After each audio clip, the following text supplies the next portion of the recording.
But let me just start out. My name is Chelsea Kaufman, and I'm the co-founder and CEO of Learn Academy, and also the founder of the Software Residency. And I am a career transitioner. Do we have any other career transitioners? Yeah? Excellent. I did not start my career in technology. I started my career in theater. In fact, in theater education. And theater education, I did not go to school to learn how to teach theater. I did not go up and learn how to teach improv or how to dissect scripts and things like that. I actually learned how to use theater to teach all the other things. How can we use theater to teach math? How can we use theater to teach science and history? And so as I was going through my education, I started thinking about our classrooms and what they look like and what we need to be really good teachers in the room. And you know, I learned a lot about expectations and setting up this space and creating a world where people could break things, where people could stretch themselves, where you could collaborate with other people. And you could learn all of these other different things using different techniques. And so education changed for me. And that's when 8 years ago, I founded Learn Academy. And we're a workforce development institution. We're a boot camp. We've been helping people transition their careers into web development for the last 8 years. But what I did was I took this classroom and was like, how can we make this different than what we've seen in other classrooms? How can we do something beyond just lecturing and just teaching, but really immerse people into the world? And so we created a space. We created a space that looked just like the space you were going into. The classroom felt so much like your workplace. It felt so much like the dev team. We did everything we could so that your first day in the classroom and your last day of the classroom and your first day at your new job felt the same. And it allowed you to have that, to feel comfortable in your own space, in your own beings. So we started Learn, and over the last 8 years has been amazing, and we have seen so many students come through our program. But for me, it wasn't just about that first step into the industry. I really wanted Learn to be a place that was a community that helped you throughout your career. That we wanted to be there so that we wanted to be there for that first job, for that next job, when you were thinking about learning something new or going into the next thing. So for these last few years, we've been really trying to figure out how can we help the next part in the next step. We're getting all of these folks in, and there's so many great organizations out there that are bringing people into the industry. Right? We've heard from lots of them today that they're here. There are nonprofit organizations that are bringing people in. And it's amazing to see the amount of effort and work that's going into diversifying our industry. But then, what's happening next? What are we doing next? We're bringing them in. We're teaching them. We're giving them those first few things. But then, there isn't a clear path. There isn't a clear path that says, oh, this is what you learn next, or this is where you go next. And that's really hard for all these people that we've been bringing in and we've been shepherding them through this whole thing. And then we kind of let them get stuck.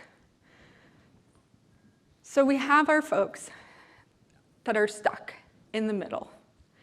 And it was fascinating to me. Yesterday, I came in and I was looking at the job board, and I was like, whoa, look at all those jobs. That's amazing, so great, so many opportunities. But then I go over to the more entry-level jobs, and there were 7 or 8. And it just felt like, well, wait a second. We're an industry that's here that's all based on learning. We always are in this state of constant learning, no matter what stage you're in. So we need to make sure that we're doing those things to help the people that are stuck, because that way we're then getting to those other, we're allowing them to grow in their career. We're then getting to a point where we have more senior developers. How many of you heard that there aren't enough senior developers? Yeah, it's a problem. And so today, I want to talk about what we can do to help get people to continue that growth and do it within your own company, within the groups that you're working on. Even if you are not a manager, I want you to know how you can do it for the person sitting next to you. Because that's the only way that we're going to solve the, there's not enough seniors problem, is that we have to do it together. Everyone in this room has to be a part of it together. So about 3 years ago, we started talking about a new program that we launched the pilot about a year and a half ago. It's called the Software Residency. And it gives you this, it works with companies that gives them a framework to work with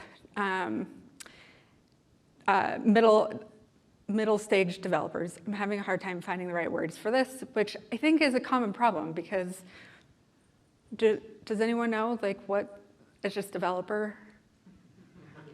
That's the middle? I don't know. So I'm sorry if I stumble over my words, but I think that it's about this idea that it isn't defined. It is this really ambiguous place, which then, again, goes back to they're still stuck. So we have to give them this path. And that the software residency let me kind of explore what happens if I went into a company and helped them to unstick people. What would I do? So that's where we came up with this idea. Learn it, do it, teach it. It is by far not a new idea, right? They've been doing this for hundreds of years. But what we started thinking about was, how can we take that and put it into our day-to-day and not make it so that you get this feeling of oh shoot, I need to spend 40 hours helping this new person, help teach them and things like that. And then you feel that weight and you're like, how am I going to get my job done and still do this? I can't bring on interns because it's going to take too much time away from me and from me doing the job that I need to do. And so we came up with this idea of let's shrink it down and figure out what are these things that we can be doing on a daily, hourly basis that you can be doing, like I said, with that person next to you. So I have a feeling that most of you are already doing learning and doing, right? That's probably the thing that comes, that is natural to us, especially everyone in this room, because you came into an industry that is all about learning. So you're probably used to these things, but we'll go over a few of these ideas. But the one that I really want to focus on is this idea of the teach it. So we'll get there. But let's start with learn. So learning, there are easy things that people can be doing in their day-to-day, right? You can be reading documentation, you can be looking at tutorials, you can be attending conferences and listening to people stand up here and speak at you. How many people learned something new in the last 3 days? Awesome. Anyone want to share what they learned? Active support notifications. What was that? Active support notifications is a thing. Active support notifications is a thing. Awesome. Anyone else learn anything? I learned a bunch of new stuff about Arrow. Arrow? Awesome.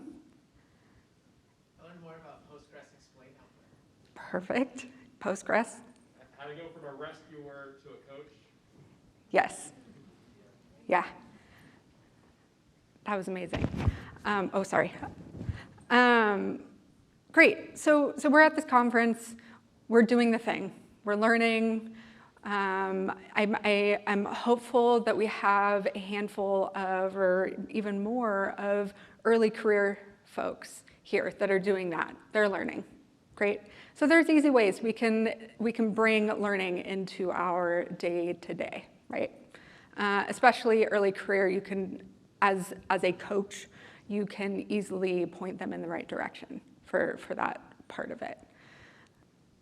And I think that we can all make those suggestions and make it easy for that. Okay, learn it. That one's good. Do it. Great. If you're in the day-to-day, you're working, you're in it, right? You're doing the thing. But I think that one of the things that I think is important about this part of it is that we're setting up an environment where a person can actually do it. They're getting their hands dirty. They're breaking things. They're figuring things out. They have to get in there and do the work. You know, I think that a good example of how this can, look in the company is the pairing is a great example. Mobbing is a great example of doing the work, right? Like if you're pairing in your organization, you then get an opportunity to kind of do both things, right? You're learning and you're doing. You have your hands in it. You have somebody that is navigating, that is telling you what to do, and then you have the person that is doing, learning and doing, all in one action. And that's exciting to me, that you have this as an opportunity. Anyone go to workshops today? Yeah, I know you're gonna get scared to raise your hand because I'm gonna ask you then, what did we learn at workshops? What did you guys do? Anything? How to implement type checking. Excellent. How to implement type checking? Great. Anyone else? Get their hands dirty? Went to the contributing open source one yesterday. Oh, cool. How's that? That was great. Yeah? Yeah. What did you do during that? Everybody was given an issue that was pretty well scoped, and then it's like you had to clone it and read the issue, like do the work, fix it, send a PR. Yeah, Yeah, it was great. that's really cool. A good sense of like collaboration and working together. I like it. Awesome. So great. We're at this conference. We're doing the things. We're learning new things. We're doing the things. We're in workshops. Hopefully you're taking the things that you're learning and you're going to do them. You're like hacking on things, trying to figure out like, how can I then use this in practice? Okay, those are the easy ones, right? Those are two of the things that I think we can easily implement in our day-to-day, that are things that are familiar to us and all of that. So the last one, teach it. So when I talk to people about this, a lot of times when they think of teaching, they think of this. I'm going to stand in front of a podium. You know, you have your teacher that's professing all of the things. They're distributing their knowledge onto you. And I think that, to me, that is not just teaching. That's a form of teaching that some people may think is helpful. And I think it is if it is integrated with other things. Because to me, teaching is really just the act of explanation. And in this scenario, when you're talking about do it, learn it, do it, teach it, you want the learner to be doing all of those things. They need to be learning, so they need to be in there, and they need to be watching the tutorials, maybe even sitting next to the person that they're pairing and just watching and observing and learning from the person that is sitting next to them. Then there's the doing. They need to have their hands on it. They need to be getting things dirty. They need to be breaking things. And then there's the teaching part. The teaching part is that they then need to be explaining it to someone else. So thinking about the things that you learned over the last 3 days, is there something that you were really excited about that you then went home and told your partner or told your coworker that you just wanted to explain to them what it was that you learned? That in itself is a sense of teaching and is helping you to solidify your skills. So things that you can be doing in the workplace are just asking those questions. asking those questions of the people around you. So we're adding in this idea of that teaching is a form of explanation. So you don't necessarily need a teacher giving you the information. You need a teacher that's going to facilitate your own learning. And so for me, one of the big things we talk about is something called the protege effect. Has anyone ever heard of the protege effect? Cool. So protege effect is basically that. It is learning through teaching. So sure, going and giving a talk on something at a conference, great way for you to learn something new. Going to a meetup and doing a lightning talk, those are things that we tell our students to do all the time. In fact, our students are required to do lightning talks as a part of the program on something that they really want to learn, because we know that that act of explanation is going to help them solidify their skills. So the protege effect can take effect at any point during your day, right? So during stand-up or during retro, making sure that the folks on your team, the ones that really need to, that need that guidance, that they're actively participating, that they are explaining, that they are talking through the problems that they are working on and that they're trying to solve. That if your senior developers are doing more talking than anyone else on the team, it's doing a disservice to the other folks on the team, because it's not giving the other folks an opportunity to learn. And some of that has to do with creating that environment where you can and you feel really comfortable talking and speaking. As a junior developer, as somebody or entry level that's coming into the industry, it can be really intimidating to speak up in that kind of a scenario. So making sure that you are creating the environment that allows them to do that is what's opening the door for their growth. So encouraging them, wanting to hear what it is that they have to say, what problem are they trying to solve, even if it's a problem that you've solved like 1,800 times already, it is still really important for them to kind of talk through it so that they can understand what it is. The idea of rubber ducking is an amazing opportunity for our students to use this little duck that we're going to teach all of the things we want to know. That a lot of our instructors, the way that we encourage them to work through problems with our students is through rubber ducking, so that they can get it all out. Most of the time, they solve all their own problems because they just need to talk things out in order to understand them. So the more that we can invite folks on our team to participate and to talk through the problems, the more you're allowing something like the protege effect to give them those opportunities to learn, because they're learning new things all the time. They're in there doing it. And then if you're adding in this third idea of teaching, then you're giving them even more opportunities to continue that growth. So stand-up, retro, pairing. We talked about pairing a little bit, mobbing. Pairing is the perfect example of all of these things happening at the same time. Folks are learning new things. They are having to explain everything that is going on so they are putting the words in their mouth and having to figure it out. You know, we talk a lot at Learn about when you're learning new languages, the best way to do it is to like move to Spain, right? And so if you are not allowing, if developers are not talking through their problems or even just explaining to you what's happening or talking through new features and things like that, that those are opportunities for them to teach. And it's just a new way of looking at it. And so the more that you can give them those opportunities, the more that they will be able to continue their growth. So the other thing that in teaching that is helpful is that you can use it as an assessment tool.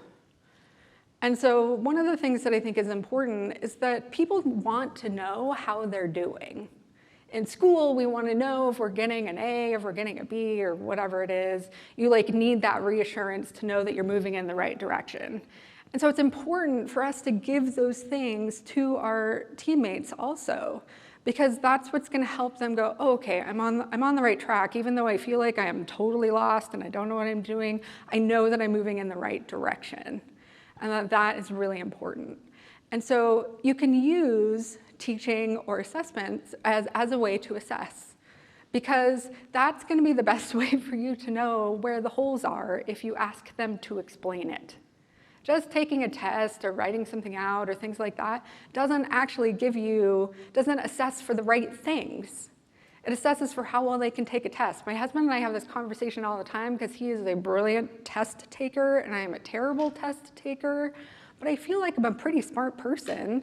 So finding ways to help them. So the way that you can do that is asking them to talk through the new feature that they're building, or whatever the task or goal is, ask them to explain it to you and see where the holes are. And not in a sense of like, I want to know what it is that you know, but without knowing where those holes are, you're not going to know where any of the gaps are, the things that they need to learn next, the things that they need to do next.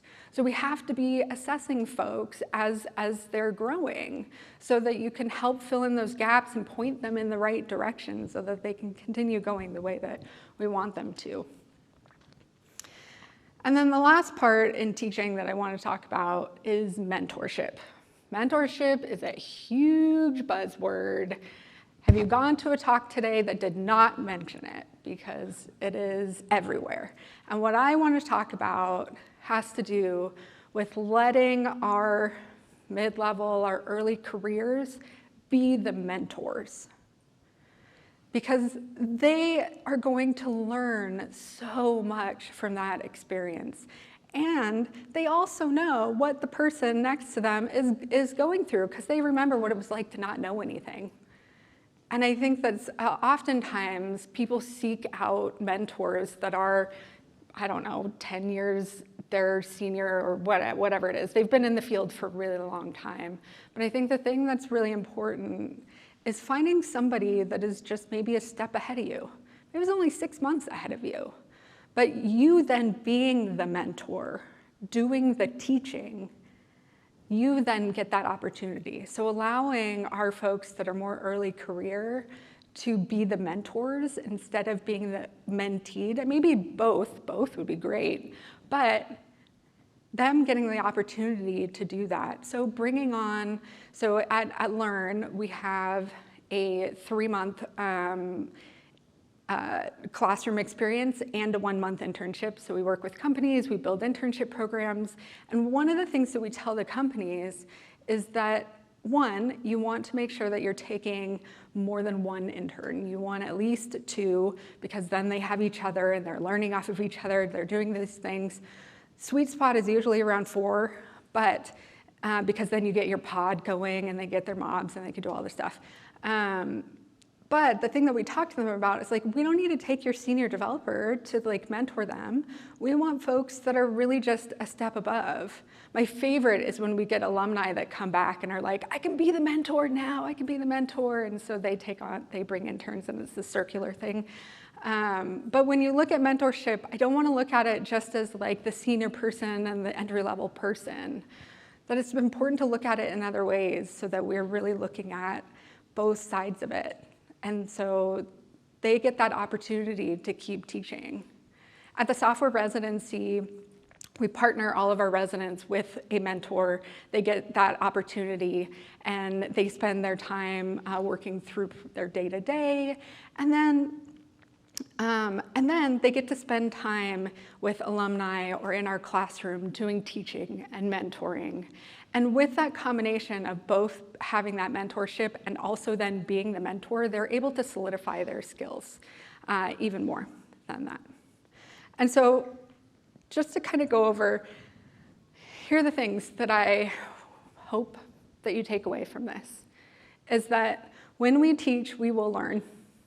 People will continue to learn if they're given the opportunity to speak, if they're given the opportunity to explain to you, even just asking today what you learned at the workshop. If you're able to tell somebody what it is that you're learning, I promise you, you will probably remember it more than just getting that one instance from it. The assess through explanation, I think, is important because it'll give you an opportunity to think about how are you assessing your team members. How can you get them to explain themselves, explain what it is that they're working through, and then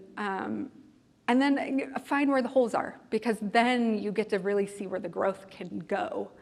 Because without that, you don't know what it is that they don't know, and you don't know what it is they need to learn next. And then lastly is thinking about mentorship at all levels. If you're going to take on interns, don't give it to the person that just came in and is hungry for that kind of leadership opportunity, an opportunity to work with other people. They want it, and I think they'll thrive in it. They'll imposter syndrome all over the place, but with a little bit of a nudge, they will feel what you feel when you mentor folks, because they'll get to be a part of that opportunity.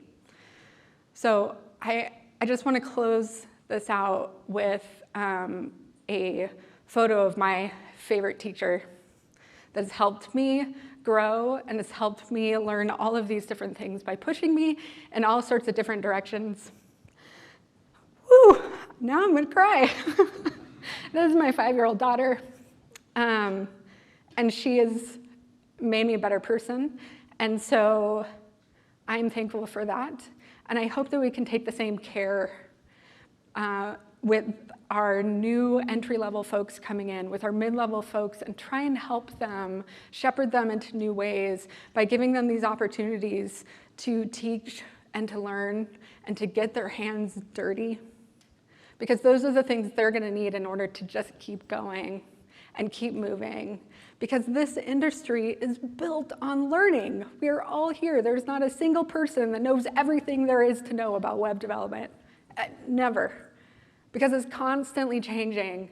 And that's what's so stinking exciting. So we have to have a community of people that are gonna learn and grow. And the only way we can do that is in our own companies and our own organizations, whether you are a manager, whether you just have somebody sitting next to you that you wanna help. Asking them to explain something to you will help them grow. And so anyone can do it. So thank you for hanging out with me today. Thank you for coming to this conference. And I hope you enjoy the rest of your day.